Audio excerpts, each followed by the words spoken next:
This is what the Olympic gold medalist Carl Hester has to say on Team NAF. My job in all of this, of course, is to be able to say to the experts, you know, this is what I feel the horse is doing, this is what I would like it to look like, what do you suggest? And I'm lucky to be able to have somebody that I can ask those questions to, because of course they are the experts, they're the people that I have to put my trust in, and the horses. You know, we want to ride on teams, we have to think of safe sport, we know that NAF leads the way in that. I have this really wonderful relationship that I feel is trustworthy, I can ask what I like, and at the end of the day it's how our horses look. And I mean, I think we could safely say that, you know, when you look at the type of horses we have and the covering of muscle and condition that they're in, that things are really working well for us.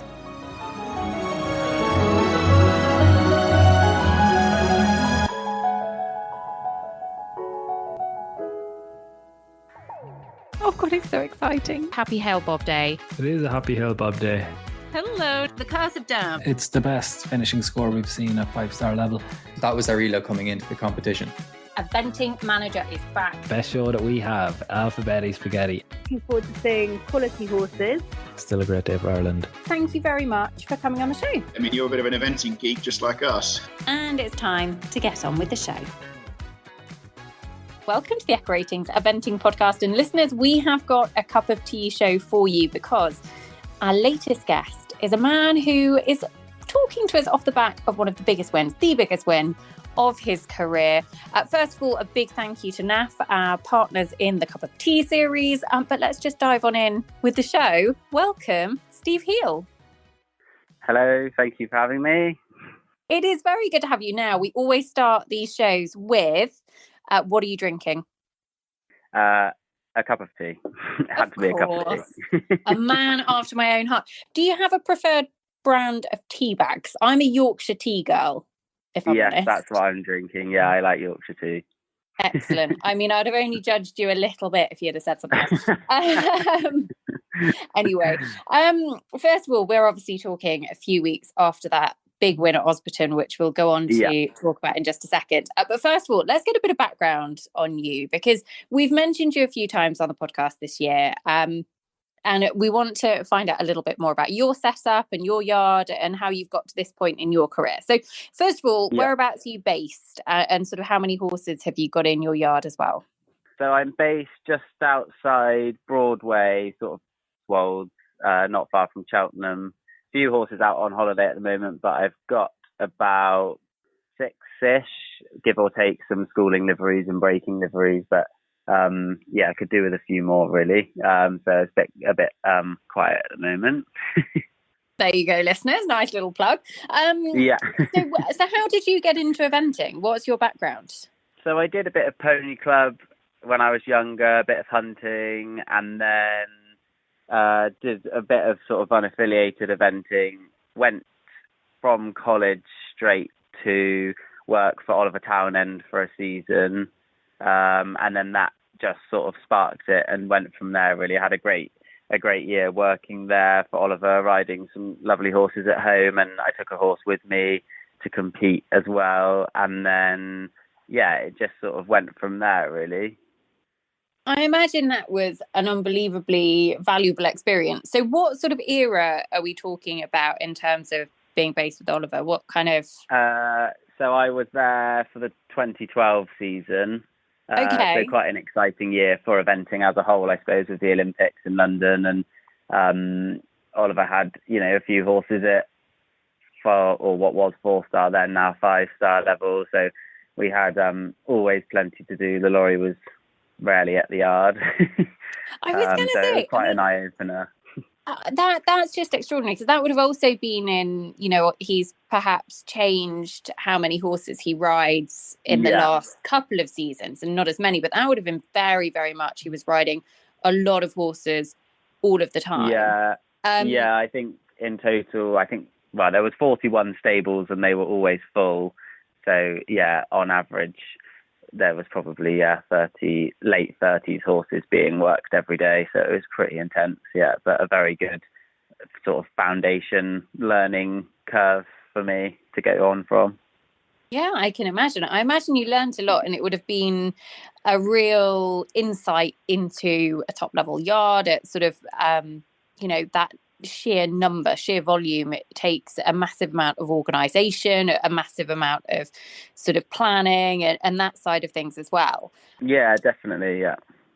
So what about influences in your career then? Obviously, Oliver has very much been one. Are there any other riders that have sort of played a part in getting you to the point that you're at today?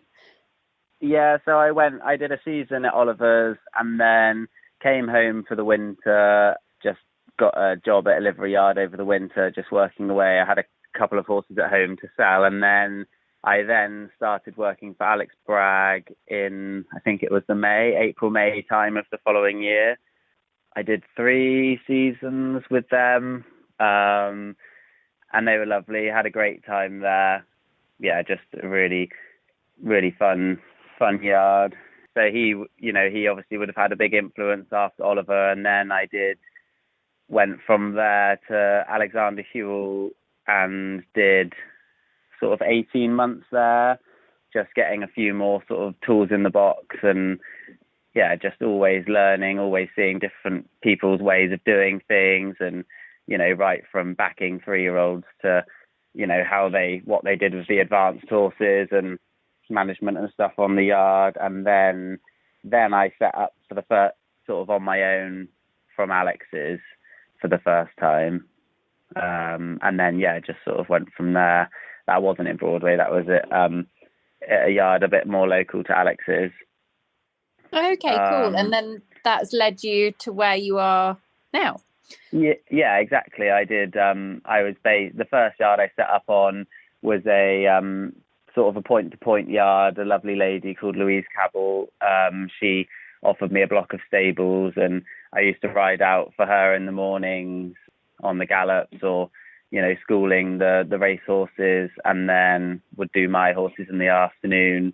So it was a really great yard to be based from. It had amazing facilities, beautiful yard down near Taunton in Somerset, and then moved up to work for CG Eventing, Jamie Lee Day, Zoe Day.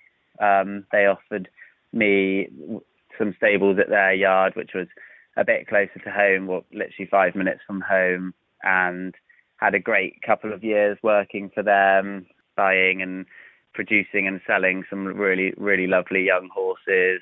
And then moved up to just outside Broadway about 18 months ago. Okay. And the last 18 months have been pretty successful obviously, bit of I imagine, actually, if you moved up 18 months ago, that would have been just at the start of when the world changed. But then in terms of results-wise, it has been a really, really successful couple of seasons for you, obviously the back end of 2020 and then coming into 2021. Let me ask you about Osberton, because you took the British 7-year-olds title with Kadam Deluxe, who is a horse that you've produced all the way up the levels yourself. First of all, let's talk a bit about the horse, Mario, as he's known at home, who has been exceptionally talented all the way through the early part of his career, and this is sort of the cherry on top as to where he's got to date. So we'll talk about that win in a second. But what's he like as a horse, first of all? He's absolutely lovely. He's got a super personality. I don't think I've ever seen him put his ears back at a horse or a person. He's very in your face. He wants to be with you all the time, and gets very upset if you're sort of stood on the yard and not stood by his stable door. He sort of sticks his tongue out. He's very animated. He's super friendly, really lovely to have around. You always know where he is. If he's out in the field and you haven't put his friend out with him, he calls until you've put his friend out. He likes everyone to know where he is, but he's that makes him sound a bit more high maintenance than he is, really. He's very easygoing, and he's just lovely character, very, very nice to have around. A nice person. So how did you find him? How did that journey start? So actually, when I worked for CG Eventing, we were looking for a couple of nice young horses, and we found him as a very raw 4-year-old.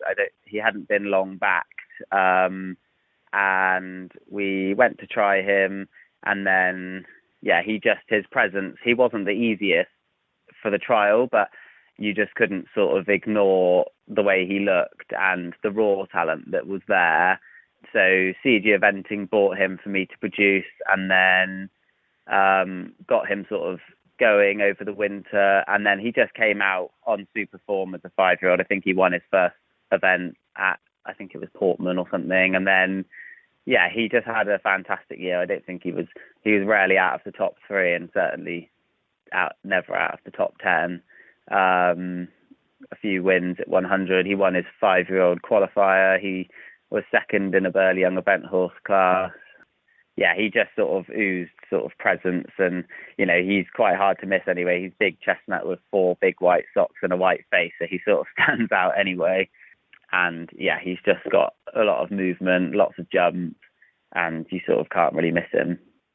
Tell me about Osberton, because it was the ultimate fairy tale, and I know that the emotion and the occasion, it's a big deal for your career and for the horse's career as well. But going into Osberton, what was your expectation? I knew that I had, throughout the year, he'd been sort of running alongside other 7-year-olds and had a very good result at Houghton in the 2-star long. And just before Osberton, he won the intermediate at Cornbury.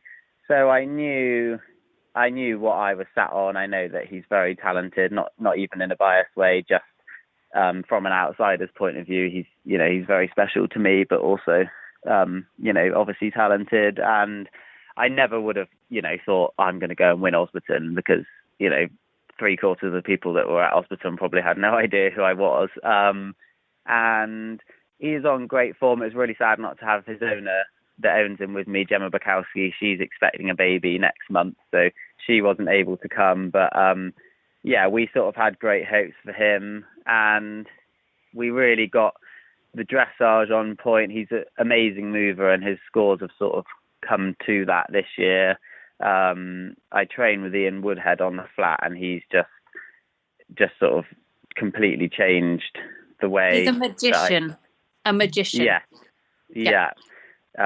He's just, everything. He makes dressage tests feel easy now, whereas as a 5 and 6-year-old, dressage tests on that horse didn't feel easy, even though he's got plenty of movement. And yeah, he just went in, did an absolutely lovely test.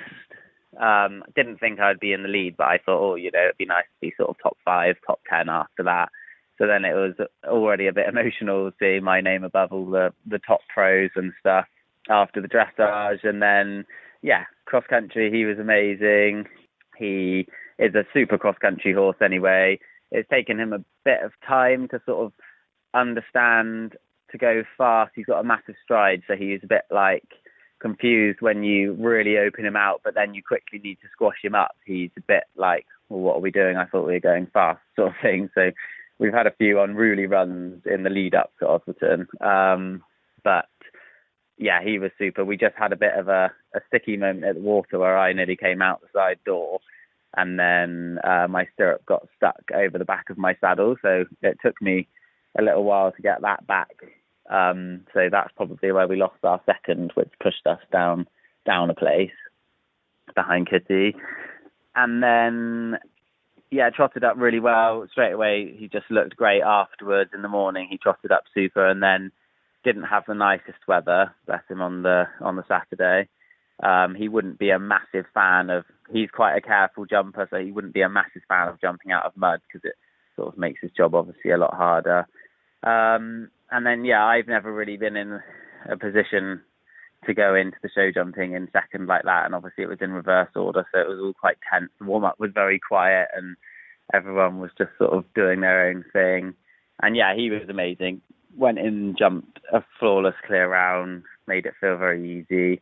And then obviously sort of was quite difficult to watch the last one go in. And I was sort of kicking myself all night, but thinking that 1 second over the time was going to cost him the win, which sounds ridiculous because I would have never even gone there thinking I'd come second. But you can't help when you're there thinking, oh God, what if? And then so obviously sadly for Kitty, but luckily for me, she had not an easy time in the show jumping. And as soon as I saw that first pole come down, that was it. I had to take myself off for a little walk with him. Just what does it mean? Because it's a big win in your career, and what impact has it had? I think it might be. Is it your first international victory as well? It's not a bad one to nail first off the mark, Steve. Yeah, it means a massive amount. It's taken a long time. I've been eventing obviously since working for Oliver properly, so that's nearly 10 years now. Never sort of quite had the caliber of horse or and yeah, I've got a lovely mare that went to Blenheim a couple of years ago. She's just had a year off, but she's back now. But he would just be, the next sort of caliber. He just has got everything, and it just meant a massive amount. There was quite a few tears walking around the warm up afterwards whilst Kitty was still finishing her round, and then obviously it was pouring with rain, and then they all came over with the sash and the rugs and stuff, and then there's me trying to put his rug on whilst I got like tears streaming down my face. It was a bit embarrassing, but it was lovely. The rain, Steve. It was the rain. Yeah, it was the rain. It was definitely the rain, and it was lovely. Like everyone in there came and shook my hand, and Piggy and Tom March came over, and Kevin McNabb, and Oliver had already congratulated me, and it was just really nice to sort of have people like that you sort of look up to came over, and probably it was the first time they probably had sort of put a name to a face, and it just felt all very surreal, very special, and I can't thank the horse enough for doing that for me. And what about next year? What will be the plan with him? I'm guessing that there might be a step up to 4-star on the cards for him. Yeah, so we're sort of in the back of our minds aiming for Blenheim 8 and 9-year-olds at the end of the year. And then, so he'll come out and do some intermediates and 3-stars, probably go to Houghton maybe to do a 3 long and then get that out of the way. And then, maybe Aston 8 and 9-year-old advance, which I think is later in July. And then, then see how we're feeling. And if we're, ready to gear up and go and give Blenheim a shot. But he's so talented. I don't see any reason why he wouldn't go there, because he's, the flat work's coming on great, and he's got more than enough jump. But, I'm not going to be devastated if for any reason he doesn't go next year, because he would go the year after. But that is the aim for next year, is Blenheim 8 and 9-year-olds. What about the rest of your string? Because Mississippi, I guess, is the horse that you've previously taken up to 4-star level. But have you got a horse in your string that our listeners can look out for in 2022? We love a horse to follow on this show.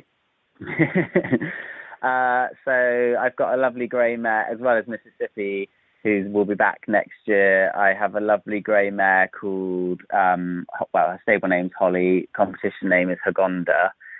She is, I think she's been a bit of a dark horse, and then she only actually started eventing this year. We bought her 18 months ago, and she's just all of a sudden, she won a 100 at the start of this year, but we were sort of still seeing what she was about, and then towards the end of the year, she did her first 2-star short at Bergam and finished on her dressage score.